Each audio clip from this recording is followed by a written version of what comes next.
Hello, and welcome to the first installment of Magic for Seniors. I believe that learning magic is one of the best hobbies that seniors can participate in. It helps with your dexterity, it helps with your self-confidence, it helps with your memory, your self-esteem, and I believe it actually helps with your cardio. I'll explain later. So what we're going to do here is we're going to learn some sleight of hand magic, some relatively simple moves that you can practice until you get good at them. And then in every installment, I'm also going to teach at least one effect that you can do right away. Okay? So let's just get started. I could spend some time talking about my 50 years doing sleight of hand magic and stage magic and comedy, but if you care, you can Google my name there and watch all my crap. So anyway, here's what we're going to learn. The first thing is possibly the oldest sleight of hand vanish of a small object that there is. Now mostly it's done with coins, so that's what I'm going to demonstrate with, but you can use any small object, finger rings, little piece of paper, whatever you feel like making disappear. Okay, now this is the way it should look. Okay, you've got a coin, and I'm using just a regular Kennedy $50, right? And then at this point, I usually offer it to the spectator to look at and then make it vanish. But just that quickly, you can 1, 2, 3 make it reappear. So that is the basic vanish and production of a coin using the French drop and that other move, which I will also teach you. And maybe at first you say, oh, that looks too difficult. It's really not. Practice. Just here's where the cardio comes in. Walk around your yard, walk around your house while you're practicing. I have sometimes, no kidding, put in 3 or 4 miles just walking around working on, how to do a coin roll or whatever. I'm terrible at that. I practice a lot, but I just can't quite get that to look good. Oh, that's not too bad, right? Anyway, whoa, that's terrible. You'll do that a lot too. You will drop your coin. So let's just jump into how to do this, okay? You hold the coin. The way that I present it is I really do it, okay? I really take the coin. I reach over, thumb underneath, fingers on top, take the coin out of my right hand. Okay, if you want to do it the reverse way, you may, but I hold the coin in my right hand and really take it as I'm saying. This is a trick with just a regular Kennedy $50. And in fact, if you want, you can examine it. There I did the move. Now I made it look exactly as I did the other one, but the fact is the coin has dropped into my hand. Okay, hence the French drop, probably created by a French guy. I don't know. Okay, so here's what we're doing. You take the coin, okay, and hold it just like you did when you really took it. Spin it around a few times, give yourself a reason to put it back like that. And then you reach underneath, but what you're doing is you're putting your thumb underneath your other thumb. You're not putting it underneath the coin, because you're going to, just as you close your hand, just as your hand closes, you're going to drop the coin and then drop your hand. Okay, one more time.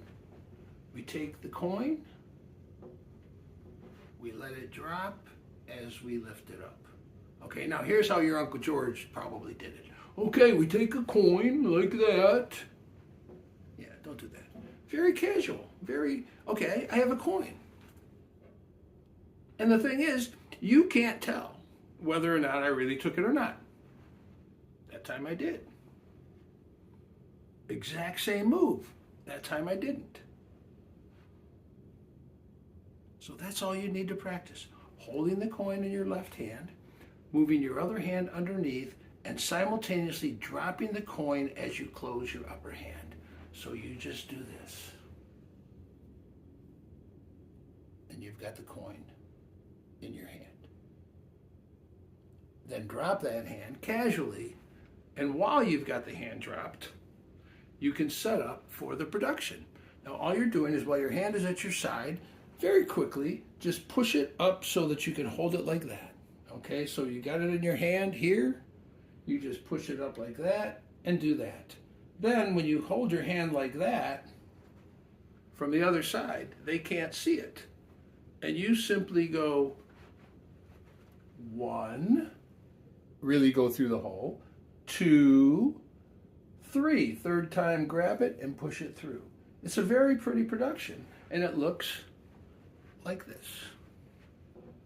1, 2, boom.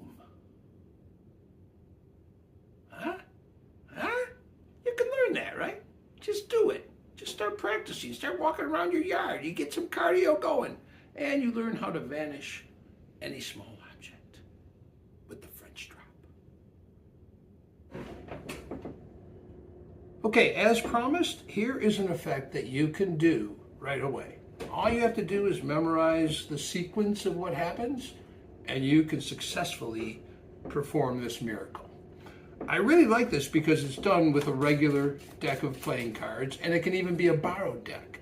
And if you wish, you don't even have to be playing with a full deck, which I'm not, because you only need 9 cards. So 1, 2, 3, 4, 5, 6, 7, 8, 9 cards. Now, you can have the spectator go through the deck and pick out 9 cards. It really doesn't matter. 9 random cards from the deck. You then make 3 piles of 3. And then you ask the spectator to choose one of those 3 piles. So let's say he chose this one. You allow him to pick up the deck, the little packet, and shuffle it up, mix it up as much as he wants, and when he's happy, to look at the bottom card of that pile and place it, don't let you see, but place that on top of that pile.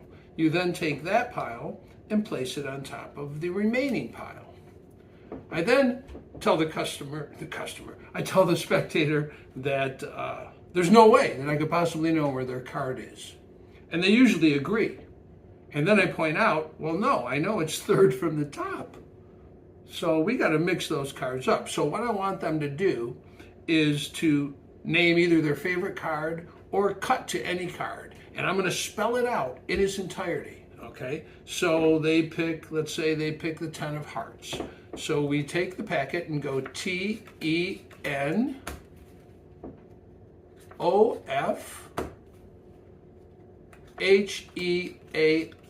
TENOFHEARTS. So they could have chosen any card, and I would have counted it out exactly the same way. So now there's no way I can possibly know where their card is in this packet. I would then make 9 piles of 1 card each.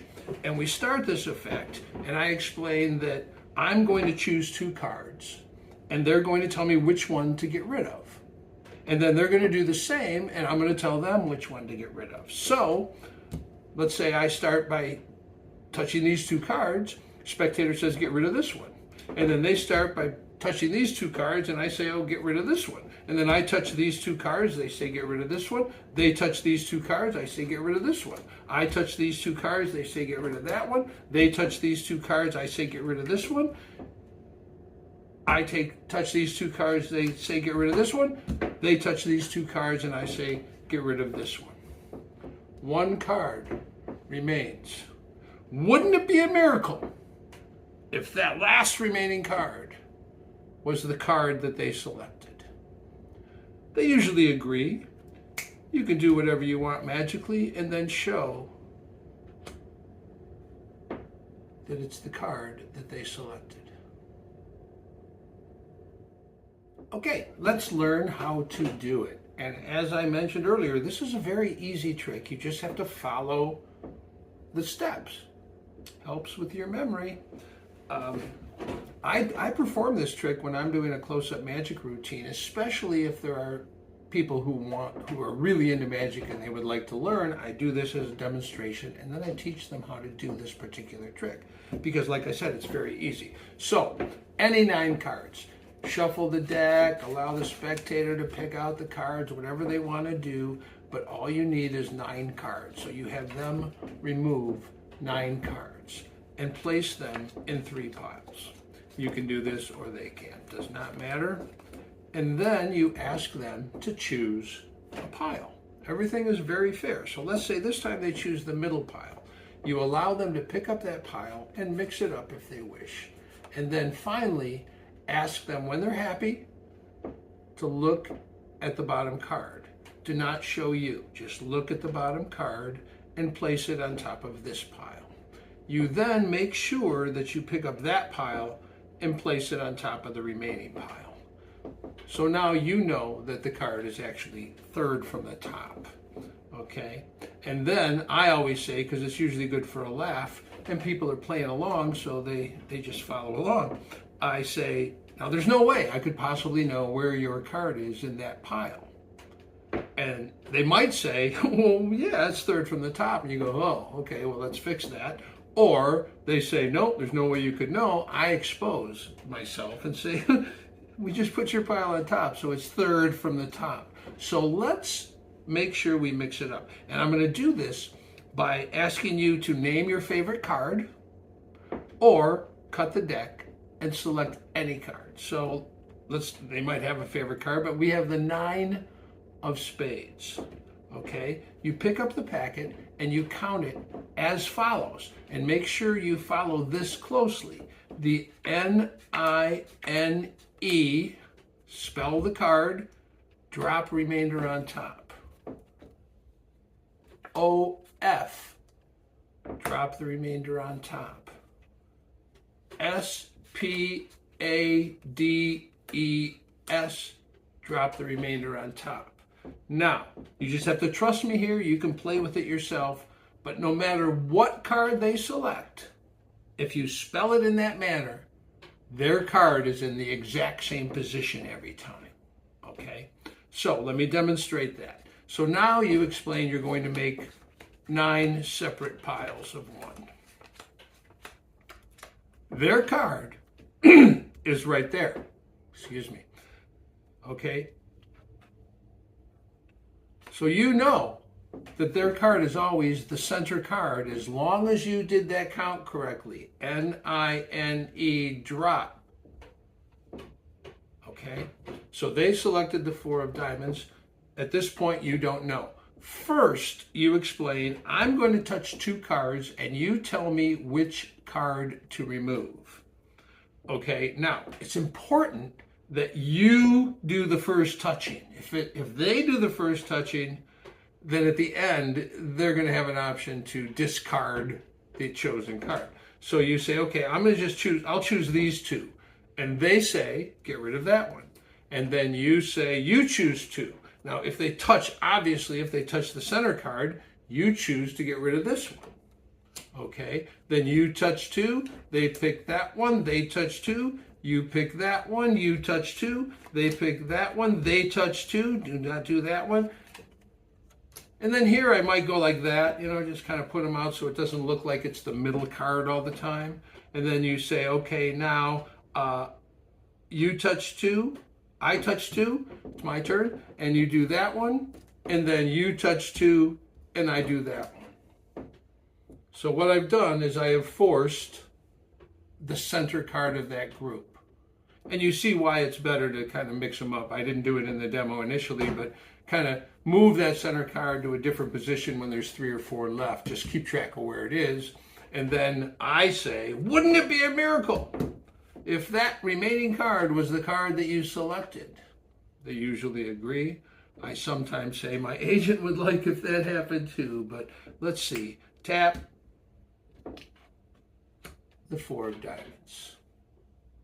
Okay, now you may need to go back, watch the method over, but just let me remind you that the most important thing in this whole sequence is make sure that it's third from the top. So make sure that the packet that they chose ends up on top.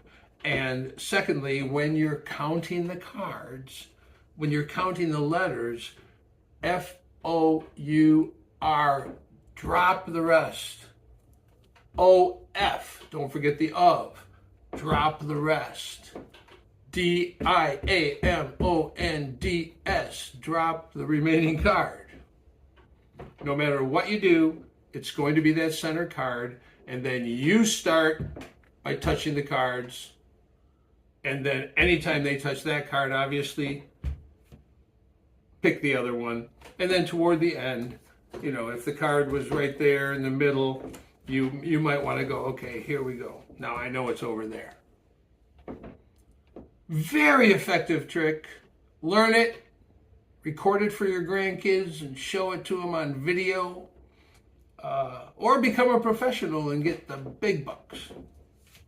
Anyway, hope you enjoyed the first episode.